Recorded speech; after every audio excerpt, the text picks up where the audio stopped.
A paz do Senhor Jesus, amados irmãos, lição número 2, fidelidade a Deus, uma questão de escolha. Estamos no terceiro trimestre de 2026 e esta é a Escola Bíblica Dominical. A Igreja Evangélica Assembleia de Deus Tabernáculo lhe abraça, lhe acolhe e deseja caminhar ao seu lado no cuidado do crescimento espiritual qualificado. Nosso texto áureo para a lição número 2. Então fizeram os filhos de Israel o que parecia mal aos olhos do Senhor e serviram aos Baalins. A fidelidade a Deus exige um alto custo, mas tem uma grande recompensa. O objetivo da nossa lição: conhecer os êxitos e fracassos de Israel na posse da terra prometida, refletir sobre a repreensão de Deus ao seu povo e destacar os perigos da idolatria e da mistura com as estratégias tóxicas de Satanás, conhecidas como religiões. Não que toda religião seja má, mas que nos elementos religiosos existem atitudes idólatras que separam o homem de Deus enquanto pensa o homem aproximar-se do sagrado. A fidelidade ao Senhor é um dos temas centrais da Escritura. Também se destaca em todo o livro. Sabemos que Deus deseja que seu povo permaneça firme em seu relacionamento, manifestando obediência, lealdade e amor, mesmo diante das adversidades. Nesta lição, analisaremos o fracasso de Israel no avanço da possessão e seu assentamento na terra de Canaã, marcado pelo medo e pela conivência com o pecado da idolatria presente na região.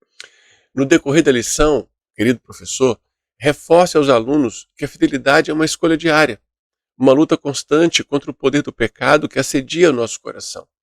Mas essa batalha desafiadora, ela também tem promessa da vitória, porque o Senhor está conosco para que esse objetivo seja alcançado. Quando a Escritura diz: tão somente temei o Senhor e servi-o fielmente de todo o vosso coração, ela preconiza: vede, obras quão gloriosas ele vos faz.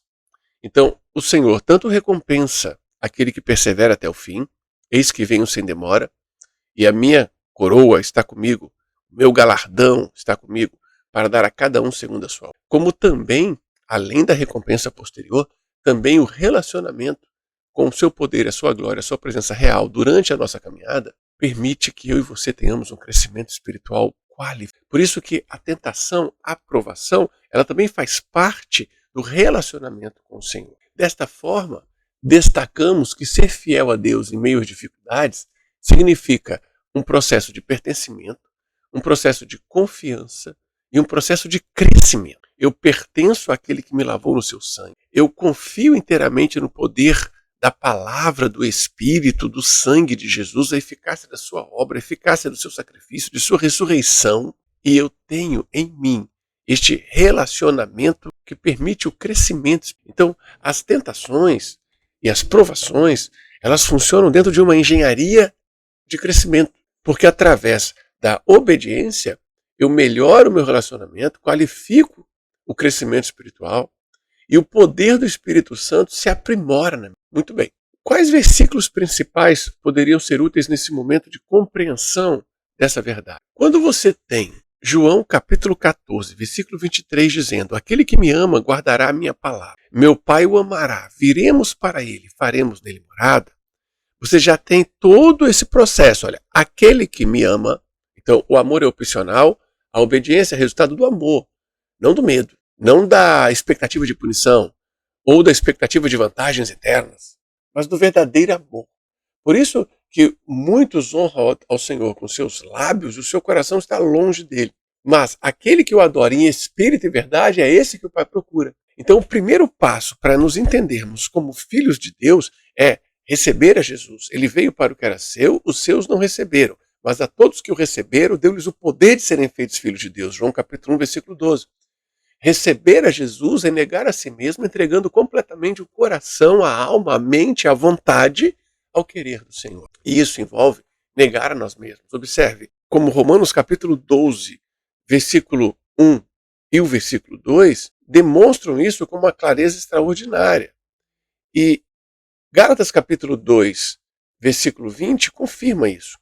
Romanos 12, versículo 1 diz: rogo-vos, pois, irmãos, pela compaixão de Deus, que apresenteis os vossos corpos em sacrifício vivo, santo e agradável a Deus. E este é o verdadeiro culto racional. Quando eu apresentei o meu corpo, eu apresentei também aquilo que o meu espírito e a minha alma querem fazer com o meu corpo. Então eu apresentei a minha vontade. Eu entreguei o corpo para a glória do Senhor, mas entreguei em sacrifício vivo. Por quê? Porque neguei a minha vontade para fazer a vontade de Deus. E então o versículo 2 preconiza: não sejais moldados segundo valores, forças, pensamentos, intenções, desejos e aparências deste mundo, mas sede transformados pela renovação do vosso entendimento, para que experimenteis qual seja a boa, agradável e perfeita vontade de Deus. Então a obediência não é uma coisa forçada, mas uma entrega voluntária, prazerosa, chamada de amor. Por isso Jesus começa o versículo dizendo: aquele que me... Pois o amor de Jesus o levou a entregar sua vida por nós na cruz. O amor do homem salvo por Jesus leva este homem a entregar sua vida ao Senhor. Ao ponto de Gálatas 2:20 revelar: já estou crucificado com Cristo. Olha a entrega do sacrifício vivo. Já estou crucificado com Cristo. Cruz é lugar de morte. Vivo não mais eu. Viva não mais o meu aparelho psicológico na vontade do meu coração entenebrecido pelo pecado. Não, agora vivo em Cristo. Ou seja, eu continuo existindo com a minha personalidade e identidade, mas não sou mais eu no pecado. Agora é eu no Cristo vivo ressuscitado, que me resgatou do poder dominante do pecado. E então Gálatas 2:20 continua dizendo: vivo não mais eu, mas o próprio Cristo, que não sou eu, pois o cristianismo se baseia no outro que vive em mim, e a relação entre eu e este outro que está vivo em mim, cuja vontade do outro não é a minha, mas é dele próprio. E ele não me obriga a segui-lo, mas amorosamente se relaciona comigo, formando em mim a sua imagem. Finalizando o versículo: já estou crucificado com Cristo, e vivo não mais eu, mas Cristo vive em mim. E a vida que agora vivo neste corpo, viverei na fé do Filho de Deus, o qual me amou, olha o amor, e se entregou por mim. O amor nos leva à obediência, porque a obediência é a entrega da vontade. E voltando ao versículo original, que gerou todo esse raciocínio, que é João 14:23, aquele que me ama, guardará-me. Guardará não no sentido de colocar numa gaveta, ou entesourar e enterrar, mas guardar no sentido de velar, vigiar, cuidar. Guardar como os guardas de uma sala especial a vigiam. Aqueles guardas do rei ficavam do lado de fora a vigiar a sala do rei. Nós guardamos a palavra de Deus no sentido de velar por ela, vigiar se nela estamos. Guardamos a palavra. E então vem o grande milagre do cristianismo. Viremos para ele e faremos nele morada. A presença gloriosa do Eterno morando em nós. Esse poder de Deus faz com que venhamos a nascer de novo. E isso se chama morrer com Cristo. E lá em Romanos capítulo 6, no versículo 8, diz: se já morremos com Cristo, cremos que também com ele viveremos. Então, a vida que temos agora é a vida do poder de Deus em nós. Ele disse: eu vim para que tenham vida, e vida com abundância. Jesus se apresenta dizendo: eu sou a vida. Em João 11:25, ele diz: eu sou a ressurreição e a vida. Em João 14:6, ele diz: eu sou o caminho, eu sou a verdade, eu sou a vida. João capítulo 1, versículo 4, apresenta o verbo de Deus revelando: nele está a vida, e a vida é a luz dos homens. Assim também, se queres andar na obediência, considerai-vos mortos para o pecado, mas vivos para Deus em Cristo Jesus, nosso Senhor. Esta é a revelação do verso 11, capítulo 6, livro de Romanos, ou eu poderia chamar Evangelho de Romanos. E eu quero repetir: considerai-vos primeiramente mortos para o pecado, mas vivos para Deus em Cristo Jesus nosso. É nesse contexto que Jesus disse: necessário vos é viver a vida que o Espírito Santo traz para nós. Porque nós éramos inimigos de Deus pelos nossos pecados. Tiago 4,4 diz que os amigos do mundo se tornam inimigos de Deus. Sim, éramos, mas ele nos resgatou. E se nós, sendo inimigos, fomos salvos, somos reconciliados com Deus pela morte de seu Filho, muito mais agora, estando já reconciliados, seremos salvos pela sua vida em nós. Esse texto de Romanos 5:10 ou 11, não me lembro agora certamente qual versículo, ele confirma. Portanto, a obediência não pode ser vista como um conjunto de regras religiosas, penosas, dolorosas, a serem encaradas todos os dias de forma dolorosa, mas sim como um conjunto de experiências vivas com a vida de Deus em nós. porque o Espírito Santo está em nós. E se o Espírito Santo está em nós, não reine, portanto, o pecado em vosso corpo mortal, isto é, em vosso aparelho psicológico, em vossas vontades, em vossos sentimentos. Não reine, porque esta é a vontade do pecado, reinar, governar. E esta é a maior diferença entre um pecador resgatado do pecado e um pecador escravizado do pecado. Nós, pecadores resgatados, temos a liberdade em Cristo de resistir à tentação. Então, vale ressaltar. Em Romanos capítulo 6, versículo 6 diz: sabendo isto, o nosso homem velho foi com Jesus crucificado, para que o corpo do pecado, isto é, a dominação, seja desfeito, a fim de que não sirvamos mais ao poder escravizador. O pecado tem um poder tão escravizador que Jesus disse em João 8,34, na verdade vos digo, todo aquele que vive no pecado é escravo. Nós devemos viver em Cristo, com os nossos pecados do lado de fora, nos tentando, combatendo contra nós, mas não governando a volitividade, não governando os pensamentos e sentimentos de um coração arrependido e liberto. E é por isso que podemos crer ali em Romanos capítulo 6, versículo 22, onde está escrito: libertados do pecado, agora libertados do pecado e feitos servos de Deus, tendes o vosso fruto para a santificação e, por fim, a vida eterna. Repita, na sua alma, por fim, a vida eterna. Os libertos não são especiais no sentido de superiores. Seriam especiais no sentido de identidade. Mas qualquer um pode sê-lo. Porque o Filho de Deus derramou seu sangue na cruz do Calvário para que todo aquele que nele crê experimentasse o seu poder libertador. A ponto de João, capítulo 8, verso 31, dizer: Jesus disse aos discípulos, aos judeus que criam neles: se permanecerdes na minha palavra, então verdadeiramente sereis meus discípulos. E conhecereis a verdade, e a verdade vos libertará. Qualquer um pode receber a palavra do Senhor. Qualquer um pode permanecer na palavra do Senhor. E os que o fizerem serão verdadeiramente discípulos de Jesus. Por isso é necessário nascer de novo, porque a velha natureza está comprometida.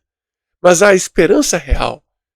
Em 1 Pedro 1,23, a esperança real diz: sendo de novo gerados, não da semente corruptível, mas da incorruptível, pela palavra de Deus, que é viva e permanece para sempre. A palavra tem vida em si mesma. A palavra não tem vida a partir da sua crença, nem da minha. A palavra não tem vida a partir da minha leitura ou do crédito que eu dou a ela. Ela tem vida em si mesma e é a vida dela que vem transformar a minha vida. A ponto de Romanos 6,18 preconizar: libertados do poder do pecado, vocês são feitos servos da justiça de Deus. E o que é a justiça de Deus?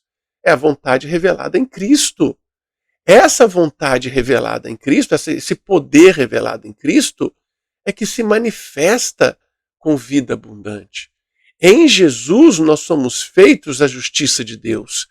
Em 2 Coríntios capítulo 5, versículo 15, diz que ele morreu por todos, para que os que vivem não vivam mais para suas próprias vontades e valores, mas para aquele que por eles morreu, ressuscitou. Morreu para nos dar a vida eterna, Romanos 5,9. Romanos 5,9, Romanos 5,8 já começa dizendo que Deus prova seu amor para conosco em que Cristo morreu por nós, sendo nós ainda escravos do pecado.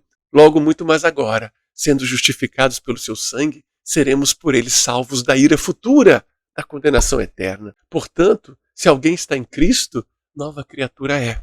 E as coisas velhas se passaram e tudo se fez novo. Isso se chama reconciliação com Deus. Deus estava em Cristo reconciliando consigo o mundo, não lhe imputando os seus pecados, mas imputando perdão pelo arrependimento verdadeiro, pela fé sincera em Cristo Jesus. E por nós, os salvos, os resgatados, nos deu o ministério da reconciliação, de levar aos escravos da idolatria a manifestação da vida eterna em Cristo. De sorte que nos tornamos, por isso, embaixadores da parte de Deus, como se Deus por nós rogasse. Rogamo-vos, pois, da parte de Cristo, que vos reconcilieis com Deus, porque aquele que não conheceu o pecado, Jesus, se posicionou no lugar dos pecadores, morrendo na cruz do Calvário, recebendo a nossa condenação, para que nele fôssemos feitos a justiça de Deus. 2 Coríntios 5,21. Desta forma, se somos redimidos pelo poder do sangue de Jesus, a obediência é o caminho do relacionamento qualificado com aquele que nos resgatou. E, portanto, não é um fardo pesado, E é isso que Israel não entendeu quando entrou na terra dos juízes, porque deveria ter este relacionamento qualificado com o eterno para que a vida abundante do Espírito Santo neles transbordasse. E me lembro então de Hebreus 12, quando diz que nós estamos rodeados de uma tão grande nuvem de testemunhas, deixemos todos os embaraços da desobediência, todas as ciladas do pecado que tão de perto nos rodeia e corramos com paciência a carreira que nos está proposta. Ninguém está dizendo que o pecado não nos assedia e que algumas vezes, até mesmo num combate violento da alma, venhamos a tropeçar e cair. Mas o que estamos encorajando é a aplicação do arrependimento sincero, porque aquele que confessa e deixa alcança a misericórdia, mas o que se esconde ou esconde suas transgressões nunca prosperará. Portanto, não é sobre quantas vezes cair, é sobre quantas vezes quero me levantar pelo poder do arrependimento e a confiança no sangue de Jesus. É isto que diz Hebreus 12, verso 2, olhando para Jesus, autor e consumador da nossa fé, o qual, pelo gozo que estava proposto, vida eterna, vida em glória, glória de Deus, vida abundante, sim, coroa da vida, o qual, pelo gozo que lhe estava proposto, suportou a cruz, desprezando a afronta e assentou-se à destra do trono de Deus. Portanto, tornai a levantar as mãos cansadas, os joelhos desconjuntados, fazei veredas direitas para os vossos pés, para que o que manqueja não se desvie inteiramente, antes seja sarado. Segui a paz com todos e a santificação, sem a qual ninguém verá o Senhor. Tenham cuidado de que ninguém se prive da graça de que nenhuma raiz de amargura brotando vos perturbe, e por ela muitos se condenam. Glórias a Deus. A obediência é o caminho. Jesus é o mediador da nova aliança. O sangue da aspersão na cruz é muito mais qualificado do que o sangue dos sacrifícios repetitivos do Antigo Testamento. A nova aliança é superior. Por isso, irmão, finalizando este raciocínio, já que recebemos o reino eterno, que não pode ser abalado, retenhamos a graça, pela qual sirvamos a Deus, agradavelmente, com reverência, piedade e obediência, porque o Senhor nosso Deus é um fogo consumidor. Voltando ao texto bíblico, nessa lição estudaremos o assentamento de Israel na terra prometida, após a morte de Josué, e o motivo do seu fracasso em conquistar plenamente a herança que Deus havia prometido. Mesmo após tantas demonstrações do poder divino, o povo vacilou em sua obediência, permitindo que o medo, a incredulidade, a influência das nações pagãs comprometessem a sua fidelidade ao Senhor. Apesar do início promissor com a tribo de Judá, a desobediência progressiva das demais tribos os mergulhou em idolatria, em mistura com as religiões abomináveis e trouxe consequências espirituais sérias. Havia o sacrifício infantil nessas religiões. Então, sangue de inocentes era oferecido às divindades como esperança de melhores colheitas, das catástrofes serem contidas e muito mais. O começo promissor de Judá. Mesmo com a morte de Josué, o povo de Israel sabia que precisava de uma nova liderança para dar sequência à ocupação de Canaã. Por isso, consultou o Senhor sobre quem deveria tomar a frente das conquistas. Deus então responde e indica a tribo de Judá para essa tarefa, com a promessa de que lhe daria a terra na sua mão. É com base nessa garantia que os membros da tribo de Judá se uniram à tribo de Simeão e conseguem vitórias importantes. As vitórias alcançadas por Judá foram resultado direto da presença e atuação do Deus vivo junto à tribo. Não foi por força militar, estratégia humana, mas sim o fato de que Yahweh estava com ele. Da mesma forma, nossas lutas pessoais, espirituais, contra todas as armadilhas e obras infrutuosas das trevas, todo o ódio do reino espiritual anticristão contra nós, só vem porque nós caminhamos em obediência à palavra de Deus e dependemos da sua presença real, pois já fomos resgatados da escravidão do pecado e agora andamos na vida do Espírito. Isso é muito importante. Deus nos concede companheiros de fé para nos auxiliar na nossa jornada. E o apoio mútuo, a comunhão e a cooperação entre os irmãos na fé são instrumentos do próprio Senhor para nos fortalecer nas batalhas da vida. Como vemos aqui, por exemplo, em Romanos capítulo 12, versículos 10 e 13. E quando o texto sagrado mostra que esta união produz força, vida, ela precisa ser protegida. Amai-vos cordialmente uns aos outros com amor fraternal, preferindo-vos em honra uns aos outros. Comunicai com os santos nas suas necessidades e segui a hospitalidade. Lógico que nós vamos confiar e abrir nosso coração aos santos, e que nem todos que estão no rebanho são santos. Mas eu preciso de pessoas santificadas, pois elas também são instrumentos do próprio Deus para nos ajudar nas batalhas. Lembra que o pecado era o rei e que ele foi expulso da minha vida pelo sangue de Jesus, o Cordeiro de Deus que tira o domínio do pecado da minha vida? Pois bem, outros consagrados serão instrumentos do Senhor para que eu possa ser fortalecido. E a minha vida fortalecerá outros companheiros. A ponto do verso 13, ressaltar: comunicai com os santos nas suas necessidades. Gálatas capítulo 6 reforça poderosamente esta comunhão viva. E através desta comunhão viva, o fortalecimento será sempre mútuo. Não é apenas quem recebe ajuda que está sendo fortalecido, mas também quem é instrumento de Deus para ajudar. O versículo 2 diz: levai as cargas uns dos outros, Gálatas 6, e assim cumprireis a lei de Cristo. Porque se alguém cuida ser alguma coisa, não sendo nada, engana-se a si mesmo. O que somos, para a glória de Deus o somos. Essa força divina e união fraterna é plano do Senhor. Volto ao início desta comunicação. Nas lutas, crescemos. Crescemos verticalmente e horizontalmente. No crescimento horizontal, ó quão bom que os irmãos vivam. E ali o Senhor ordena bênção e vida para sempre. Amém? Conquista parcial e fracasso. Apesar do êxito de Judá nas conquistas iniciais, a vitória foi incompleta. Eles não conseguiram expulsar os habitantes do vale porque, diz o texto, eram mais poderosos, né? Possuíam ali carros de ferro feitos para a guerra. Mesmo o Senhor estando com eles, não puderam vencer. Por quê? Será que o Eterno não tinha poder para vencê-los? Bom, a palavra do Senhor diz no Salmo 46, versículo 9, que ele quebra o arco, corta a lança e queima os carros do fogo. Salmo 24, versículo 8, diz que ele é o Senhor dos exércitos, o Senhor da guerra. Por quê eles não prevaleceram? Certamente porque o seu medo minou a fé viva. Quantas batalhas com carros extraordinários o Senhor já havia vencido? Várias vezes, diante de todas aquelas circunstâncias.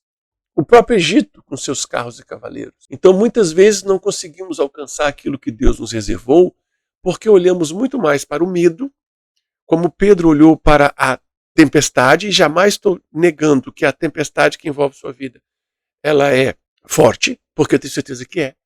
Mas, olhando para Jesus, autor e consumador da nossa fé, estaremos muito mais seguros muito mais desenvolvidos nessa. Então, não é sobre olhar, é sobre depositar nossa esperança. Olhe para Jesus depositando esperança. Não olhe para a tempestade, depositando esperança na tempestade, dando a ela mais crédito. Olhe diretamente para o Senhor. E sobre esse olhar para o Senhor, eu me lembro de 2 Crônicas, capítulo 32, versículos 7 e 8, que deve governar nossas vidas. Esforçai-vos e tende bom ânimo, não temais nem vos espanteis, por causa do rei da Síria, nem por causa de toda a multidão que está com ele.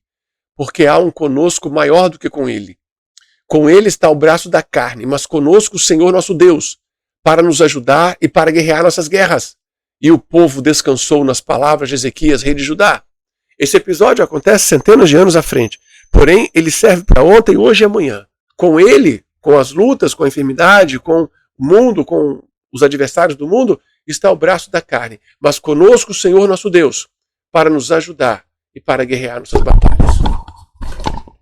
E o povo descansou nas palavras de Ezequias, rei de Judá. O resultado foi uma vitória extraordinária para Israel. Uma importante razão para que os israelitas não puderam expulsar todos os inimigos cananeus foi, de fato, que estes poderiam permanecer na terra como instrumentos sempre que Yahweh precisasse disciplinar o seu povo.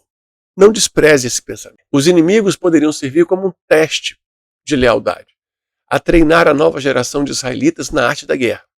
Os inimigos que permaneceram na terra, os filisteus, cananeus, sidônios e heveus, habitavam na planície costeira ou na região mais baixa do Vale de Baca, ao norte da Galileia. Além disso, haviam outros povos, amorreus, hititas, jebuseus, com os quais Israel se envolveu por meio de casamentos mistos e adoração religiosa sincretista. O que o escritor está ressaltando aqui é que também há uma outra razão para os povos estarem ali. Provar a lealdade e o amor dos servos do Senhor.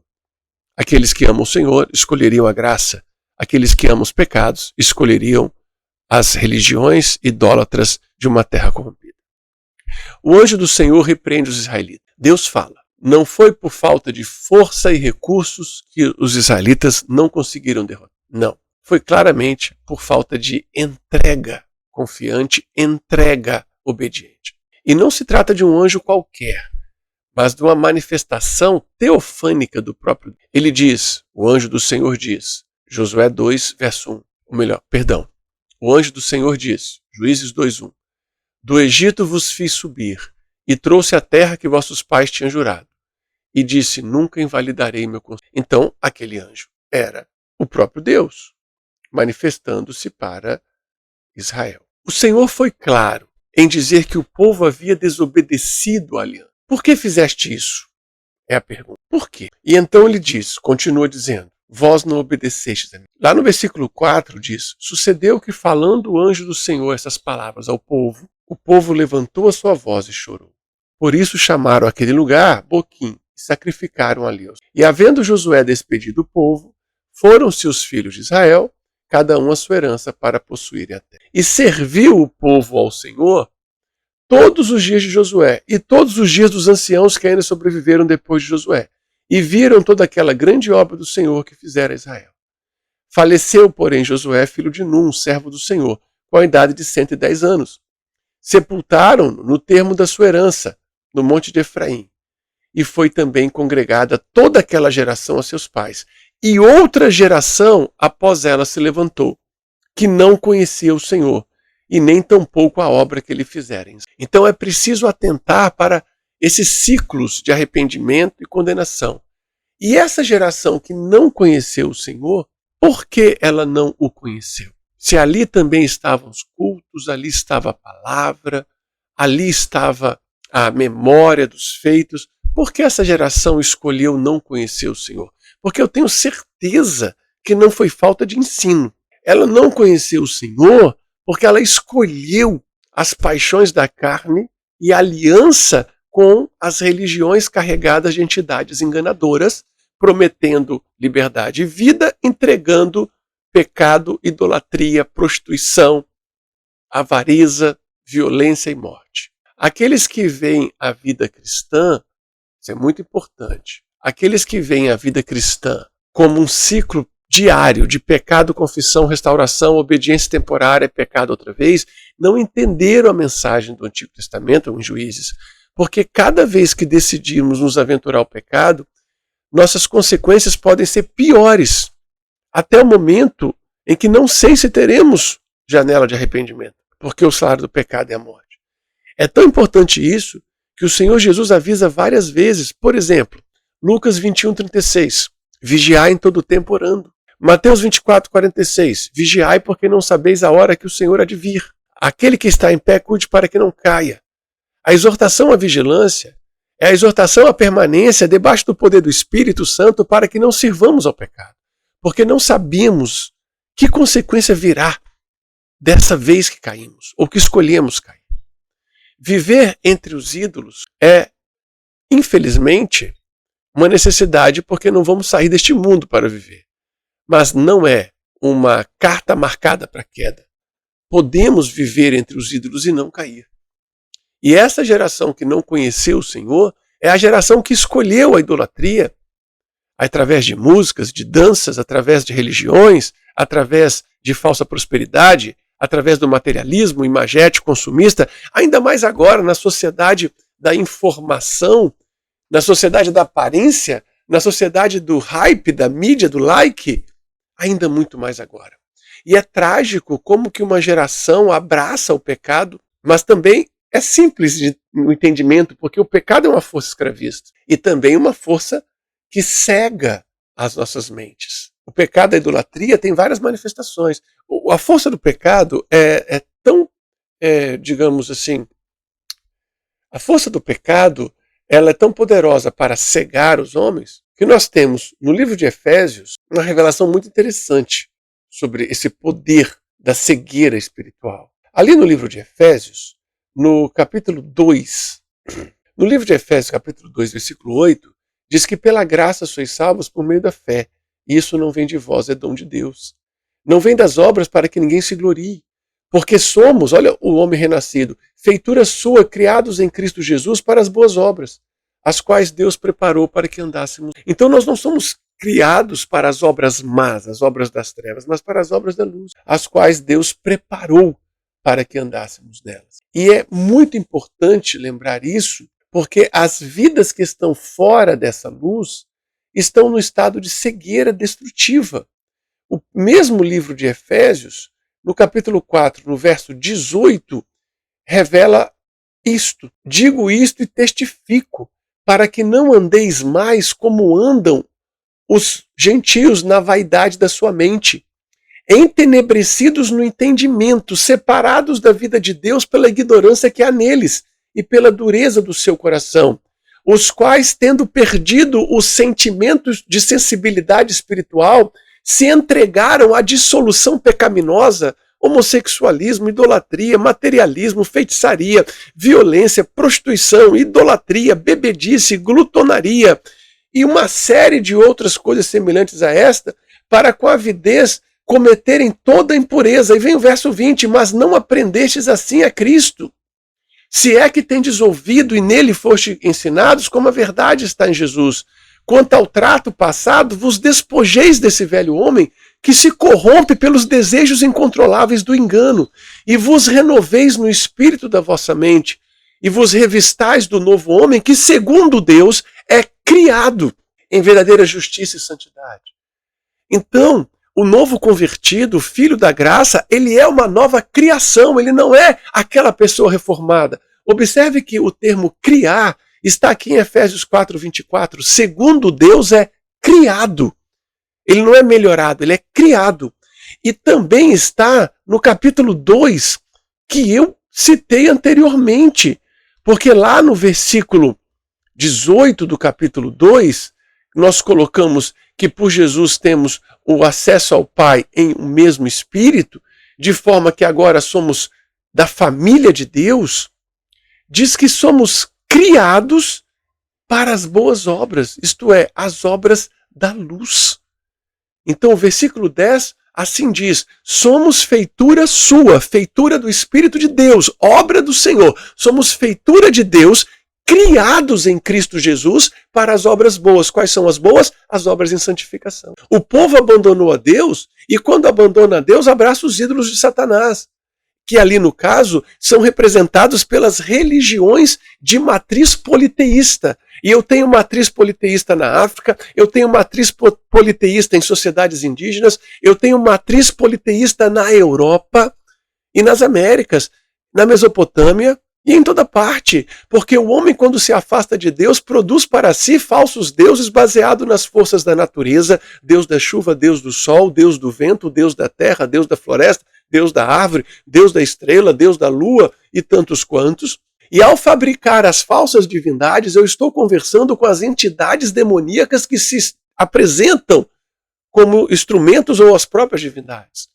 Baal, por exemplo, e Astarote eram duas destas, do panteão mesopotâmico. Baal significa senhor, mestre ou dono. E era uma divindade cultuada por fenícios e cananeus. E estes povos fenícios, que são povos comerciantes, que têm um intenso comércio marítimo no mar Mediterrâneo, eles vão espalhando o politeísmo mesopotâmico, encontrando-se com o politeísmo grego, com o politeísmo africano. E essas divindades cultuadas desde a criação do homem, porque assim que Adão e Eva saem do Éden e fundam as primeiras cidades, a partir dali os homens também escolhem fabricar seus próprios deuses, honrando e servindo mais a criatura do seu Criador, afastando-se da luz verdadeira. Essas entidades, elas permanecem até hoje com outros nomes, em outras matrizes religiosas, no mundo inteiro. Então são manifestações regionais idólatras que afastam o homem da verdade. Astarote, também chamada Zerá, era a deusa da fertilidade, do amor e da guerra. Então as divindades estavam sempre relacionadas às necessidades humanas mais importantes. Guerrear, alimentar, procriar e assim por diante. Porém, a adoração aos falsos deuses envolviam até sacrifícios humanos deploráveis, sobretudo crianças, queimadas em holocausto. E isso não vai acontecer apenas na época dos juízes, mas vai perdurar-se por todo o Antigo Testamento e até pelos dias de hoje, apesar de proibido por diversos países. Quantas vezes não se vê os sacrifícios humanos de formas ocultas? Ali em Jeremias 19:5, diz que Israel, já bem à frente, edificavam altos a Baal para queimarem seus filhos no fogo, em holocausto a Baal. E o Senhor diz, nunca lhes ordenei, nem falei, nem me veio ao pensamento. Muito bem. E essa contaminação, ela intoxica a vida espiritual de Israel. Esse episódio inicial de Israel, seguindo outros deuses, serve de alerta para os cristãos de hoje. Vivemos em um mundo de pluralismo religioso, cujos os ídolos tentam nos seduzir de diversas formas, assim como fizeram com os israelitas. Não somente ídolos religiosos, mas por que também não acentuar os ídolos materiais? E por que também a idolatria da imagem? Quantas pessoas não têm idolatria material, mas têm a idolatria de si? E são capazes até de brigar, de guardar ódio por causa dessa idolatria do reconhecimento. A geração, depois de Josué, sucumbiu porque tentou mesclar a fé em Deus com idolatrias religiosas, materiais, políticas e pessoais. Devemos proteger o nosso coração com a palavra do Senhor e então nos afastar de qualquer idolatria. E isso me chama muita atenção ali em Colossenses, capítulo 3. Se já ressuscitaste com Cristo, buscai as coisas que são de cima, onde Cristo está sentado à destra do trono de Deus. Pensai nas coisas que são de cima e não nas que são da terra, porque vós já estáis mortos e a vossa vida escondida com Cristo em Deus. E quando Cristo, que é a vossa vida, se manifestar, então vós vos manifestareis com Ele em glória. Olha que coisa interessante. Cristo, que é a vossa vida, se manifestar. 1 Coríntios capítulo 10, versículo 14, que também está citado aqui na nossa tela, diz, portanto, meus amados, fugi da idolatria, porque não veio sobre vós tentação senão humana, mas fiel é Deus que não vos deixará tentar acima do que podeis suportar, mas com a tentação dará também o escape. Sim, meus irmãos, nós não participamos da mesa do Senhor e da mesa dos demônios.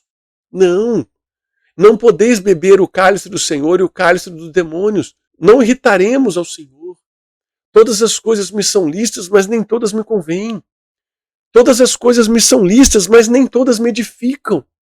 Portanto, entendemos que quando andamos na graça do Senhor e no seu poder, nos aproximamos dele, nos afastamos das obras do mundo. E ao fazê-lo, ao afastar-nos das obras do mundo, dedicando as nossas vidas ao Senhor, ele se torna a nossa vida. Por isso que lá no versículo 5 de Colossenses 3 está escrito, mortificai os vossos membros que estão sobre a terra, a fornicação, a impureza, a afeição desordenada, a vil concupiscência, a avareza, que é a idolatria, pelas quais coisas vem a ira de Deus sobre os filhos da desobediência. Concluímos esta lição com um subsídio importante.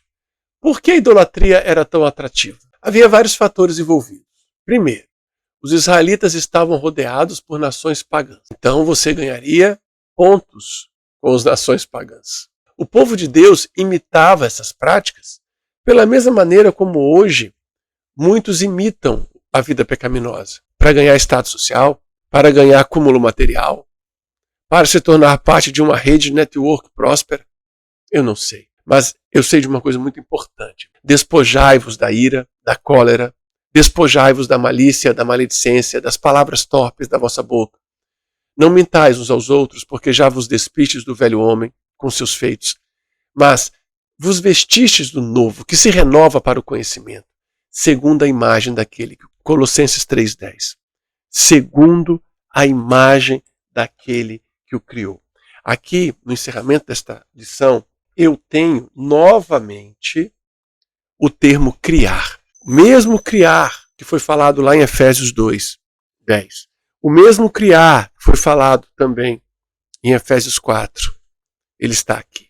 O propósito de Deus para a nossa vida é criar uma nova vida. Se alguém está em Cristo, nova criatura é. Não aceite uma reforma superficial, experimente o Evangelho que nos cria outra vez. Nós somos gerados de novo. Tiago 1,18 diz que segundo a palavra da verdade, ele nos gerou outra vez para que fôssemos primícias das suas criaturas. Experimente este Evangelho da nova criação. Esta lição nos chama a vigilância espiritual e a responsabilidade diante das promessas de Deus. Ele continua sendo fiel à sua aliança, mas espera que sejamos firmes em nossa lealdade, mesmo em meio às pressões de um mundo cada vez mais contrário aos valores de Deus. E o mundo sempre será, porque o mundo jaz no maligno. Que possamos aprender com os erros de Israel e escolher diariamente viver em santidade, fidelidade e total dependência. Sim, Cristo é tudo em todo. Louvado seja